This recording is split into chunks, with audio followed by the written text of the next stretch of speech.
बादशाह को दरवेश की एक खूबसूरत नसीहत।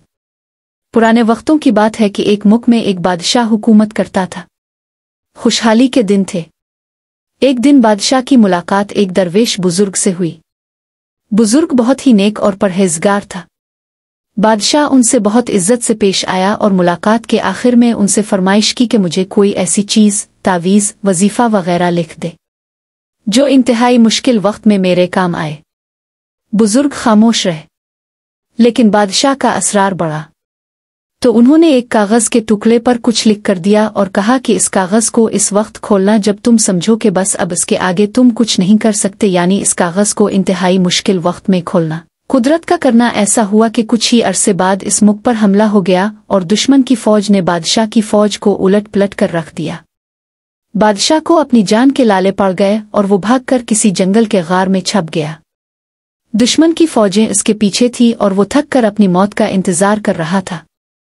फिर अचानक इसके ज़हीन में दरवेश बाबा का दिया हुआ कागज़ याद आया। इसने अपनी जेबें टटवली तो वो कागज़ खुशकिस्मती से इसके पास ही था।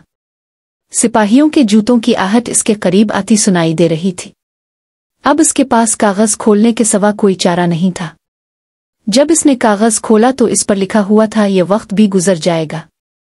बादशाह को बहुत गुस्सा आया कि बुजुर्ग ने मेरे साथ ये क्या खेल खेला है, लेकिन अफसोस वो कुछ नहीं कर सकता था।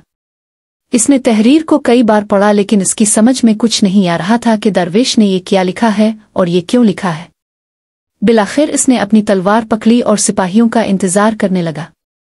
सिपाही आए तो इसने मुकाबला किया और वो बच निकला। इसके बाद कई मुद्दत तक बादशाह बहुत खर हुआ।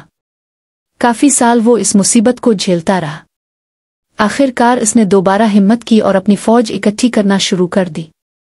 काफी सालों की मेहनत के बाद इसने अपनी फौज इकट्ठी कर ली और दोबारा से इस मुल्क पर हमला कर दिया और खुशकिस्मती से इस जंग में इसको फतह नसीब हुई और वो एक बार फिर इस सल्तनत का बादशाह बन गया। इसकी बहादुरी के किस्से दूर दूर तक मशहूर हो गए और रियाया में इसका खूब तज़किरा हुआ। इसके दरबार में और दरबार से बाहर भी लोग सिर्फ अपने बहादुर बादशाह को देखने के लिए आने लगे। इतना बोलबाला देखकर बादशाह के दिल में गुरूर पैदा हुआ और वो अपनी शुजाअत पर और सल्तनत पर थोड़ा मगरूर हुआ ही था कि अचानक इसके दिल में बुजुर्ग का लिखा हुआ फिक्रा याद आया कि ये वक्त भी गुजर जाएगा। इसीलिए कहते हैं कि वक्त जैसा भी हो गुजर जाता है। हमें चाहिए कि हम मुश्किल वक्त में सब्र का दामन अपने हाथ से न छोड़ें और अपने अच्छे वक्त में अपने आप को तकब्बुर से बचाएं, क्योंकि वक्त